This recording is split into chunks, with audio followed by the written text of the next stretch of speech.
Saudara-saudara, salam. Saudara, bersediakah saudara meminjamkan keledai Anda, atau mobil Anda, atau uang, tanah, harta, atau apa saja milik Anda? Itu tentu bukan perkara gampang, walau untuk pekerjaan Tuhan, apalagi bila tak ada surat jaminan.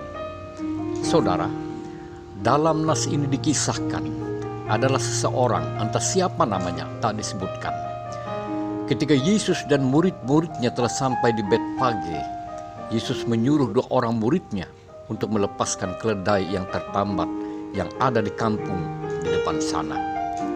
Yesus memerlukannya untuk misi pembebasan bagi manusia. Karena Yesus yang memerlukannya, pemilik keledai ini pun bersedia meminjamkannya. Padahal keledai ini masih baru, belum pernah dipergunakan. Tidak tanggung-tanggung. Bahkan pemilik keledai ini bersedia meminjamkan semuanya, 2 keledai sekaligus. Induk keledai dan anaknya rela dipinjamkannya. Padahal entah berapa lama dan kapan keledai ini akan dikembalikan. Padahal tak ada uang jaminan segala macam.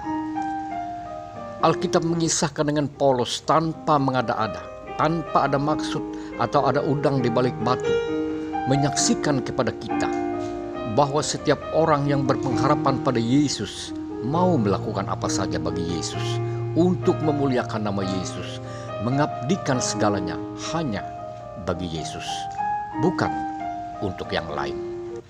Demikian pun orang banyak yang mengikutinya, baik yang dari depan, samping, ataupun belakang.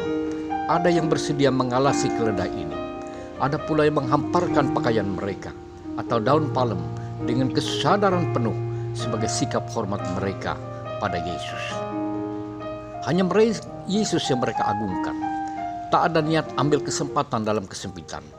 Bahkan si pemilik keledai ini pun tak cari muka supaya dianggap paling berjasa. Namun diabdikan segalanya hanya bagi Yesus. Di sepanjang perjalanan memasuki kota Yerusalem, tak kurang puji dan hormat bagi kemuliaan Yesus dikumandangkan. Hosana bagi anak Daud, diberkatilah dia yang datang dalam nama Tuhan. Pujian yang punya makna mendalam, harapan tentang sang pembebas dari keterpurukan, terlebih dari belenggu dosa.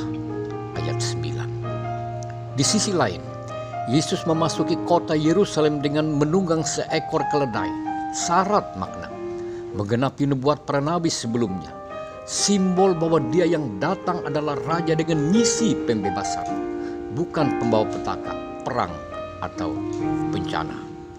Yesus memasuki kota Yerusalem tanpa serdadu pengawal bersenjata.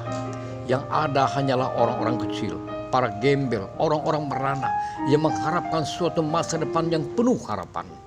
Pada Yesus mereka pertaruhkan harapan. Mereka mau melakukan apa saja, mengabdikan segalanya hanya bagi Yesus. Saudara, kini kita telah memasuki minggu sengsara ke-7. Minggu-minggu di mana kita mengingat kembali sengsara Kristus.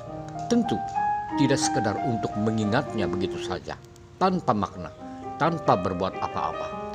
Minggu-minggu sengsara ini menjadi bermakna bila kasih dan kesetiaan Kristus pada Bapanya tercermin nyata dalam sikap hidup kita selaku umatnya. Saudara, ada saatnya Yesus memerlukan apa yang ada pada Anda untuk suatu pekerjaan mulia. Yesus meminjam keledai itu bukan karena Allah miskin, karena sejatinya Allah itu maha kaya, sumber segalanya. Allah meminjam keledai Anda untuk memastikan apakah Anda sungguh-sungguh meletakkan dasar pengharapan hanya padanya. Di masa-masa sulit ini, adakah yang mau berbagi masker, obat-obatan, sembako, atau perlengkapan antisipasi virus corona yang sedang melanda? Entahlah. Yang kentara justru orang ambil kesempatan dalam kesempitan, cari keuntungan. Yang berpunya menimbun barang logistik sebagai persediaan sekiranya bencana ini lama melanda. Di masa sulit ini, saudara, berhentilah berkata, Tuhan, kami punya masalah besar. Tetapi katakanlah kepada masalah, hai masalah, kami punya Tuhan yang besar. Bersama Dia kita mau melakukan perkara besar sebagai wujud respons iman kepada Dia yang telah memberikan segalanya bagi kita.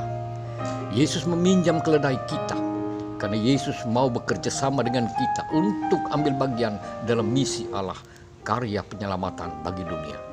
Cerminan bahwa kita telah menerima dan menghayati arti penderitaannya bagi kita.